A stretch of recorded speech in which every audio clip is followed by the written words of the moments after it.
Hello friends, welcome to my blog. जाहिर है स्वस्थ होंगे और मस्त होंगे। तो आइए मेरे ब्लॉग में। आज मैं स्पेशल चीज़ बना रही हूँ, दूध पिट्ठा।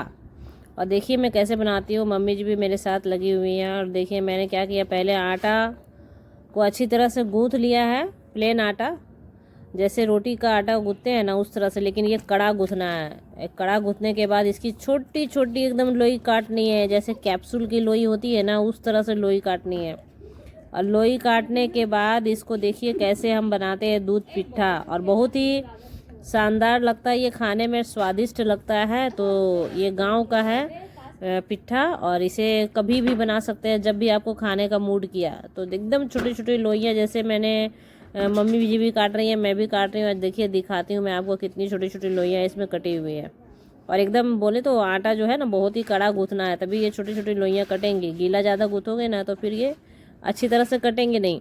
और देख लीजिए कितना छोटा छोटा, एकदम बूंदिया के साइज़ का या उससे थोड़ा सा बड़ा है, लेकिन कैप्सूल की तरह हमने इसे काटा है अपने हाथों से। और अब इसे चाल लूँगी मैं, ताकि जो परथन है ना, इसमें जो परथन लगे हुए रहते हैं, जब काटने के समय हल्का हल्का परथन लेके उसके काटना होता है। तो इसमें जितने भी आटे, सूखे हुए आटे होते हैं उन्हें झड़ जाते हैं चालने के बाद, चलने से। और जब झड़ने के बाद क्या करेंगे, कढ़ाई में घी देंगे, और घी डालने के बाद इसे छोटे छोटे जो लोइयाँ हमने काटे हैं कैप्सूल की तरह, उसे हम भूनेंगे।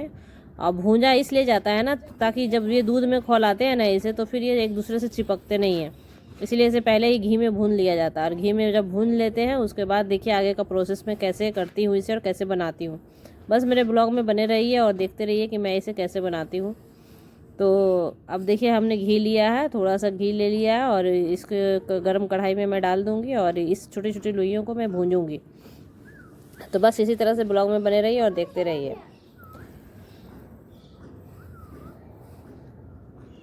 और देखिए चले हुए जो मेरे आटे की लोइयाँ थी उसे मैंने डाल दिया कढ़ाई में। और कढ़ाई में डालने के बाद इसे मैं चलाऊँगी अब। और चलाने के बाद ये जैसे ये अच्छी तरह से भून जाएंगे, ज़्यादा भूनना भी नहीं है, हल्का ही भूनना है। जैसे भूनने से ऐसा लगेगा ना कि एक दूसरे से अब चिपकेगा नहीं, हल्के कड़े हो गए हैं, उसके बाद फिर इसे खौलता हुआ दूध में डालना है। और बस इसी तरह देखते रहिए और अपने घर में ज़रूर बनाइएगा, बहुत ही टेस्टी बनते हैं ये। और ये बहुत ही मतलब मेरे घर में कुछ नए नए अलग अलग डिश जो है ना वो बनते हैं। खासकर मैं ये भी चीज़ मैं नहीं जानती थी बनाने के लिए, ये मैंने अपने ससुराल में ही सीखा है बनाने के लिए। तो देखिए कैसे मैं बनाती हूँ। और कुछ चीज़ें ना मेरे लिए भी नहीं है, और सारी चीज़ें हम सीख जाएं ऐसा भी ज़रूरी नहीं होता है। ठीक है, तो ये जैसे मैं इसे भूनने के बाद इसे फिर इधर दूध में चढ़ा दी हूँ खोलने के लिए। दूध जैसे ही खोल जाएगा ना, ये भुने हुए जो है वो पिट्ठा जैसा जो हमने बनाया है छोटा छोटा, उसे फिर दूध में डाल दूँगी। देखिए दूध गर्म करने के लिए हमने दे दिया है, और दूध जो है वो गर्म हो रहा है। और देखिए ये लग रहा है अच्छी तरह से भुन चुके हैं, अभी और भुनाएगा। बस देखते रहिए। और जैसे हल्के से कलर इसके चेंज हो जाएंगे ना, भूनते भूनते कलर चेंज हो जाएंगे। और इसे हमें चलाते रहना है, ज़रा से भी छोड़ना नहीं है, नहीं तो जल जाएगा ये। बस चलाते रहना चलाते रहना। और हल्का सा जैसे ही लगा ना ये कि हाँ अब अच्छा से तरह से ये सूख गया भूनते भूनते, तब फिर हम इसको दूध में डालेंगे। तो देखिए अब ये है भून चुका है। और भूनने के बाद अब आगे का प्रोसेस अब देखिए।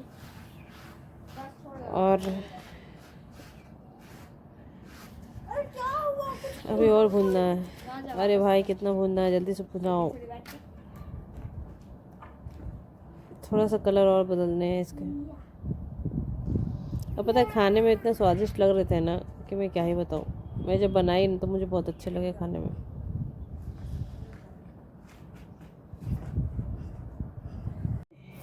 अब देखिए ये भुन चुका, और इसको डालूंगी मैं दूध में।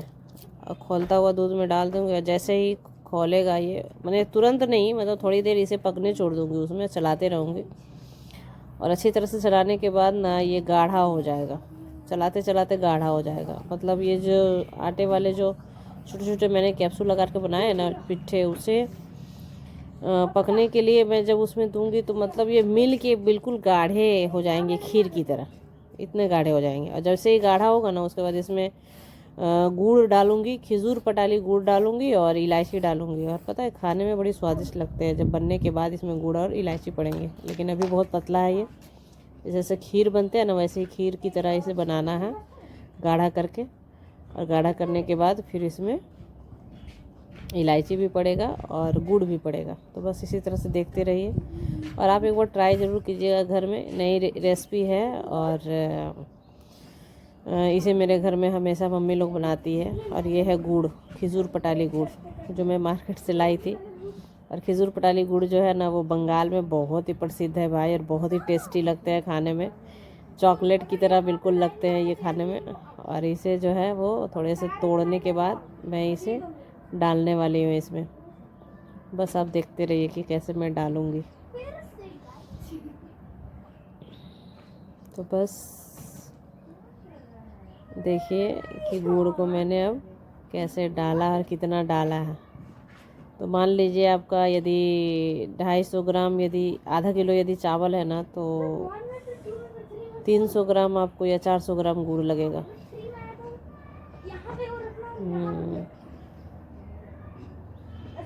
अभी अच्छे तरह से मिले नहीं हैं, मिलने के बाद ही इसमें डलाएंगे।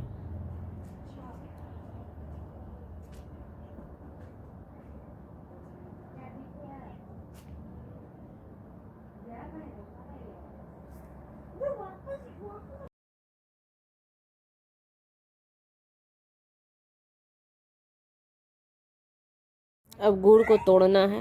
आपके घर में यदि भारी कुछ भी सामान हो, जैसे मैंने तो लोढ़ी का यूज़ किया है, लोढ़ी से मैंने गुड़ को फोड़ लिया।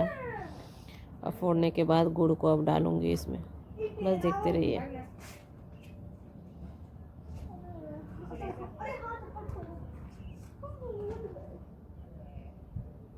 गाढ़ा अभी नहीं हुआ, गाढ़ा होने देंगे, खीर की तरह बिल्कुल।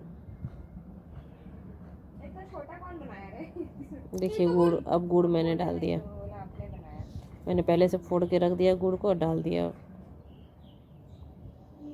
और जैसे गुड़ को डालते हैं ना उसके बाद आधा घंटा के लिए आप इसे 1 घंटा के लिए छोड़ दीजिए, ताकि जब ठंडा हो जाएगा ना तो जम जाएगा बहुत अच्छा सा। इलायची भी डाल देंगे और जम जाएगा। उसके बाद फिर ठंडा होने के बाद इसे खाइए, क्या लाजवाब लगे खाने में, पता है बहुत अच्छे लगे खाने में।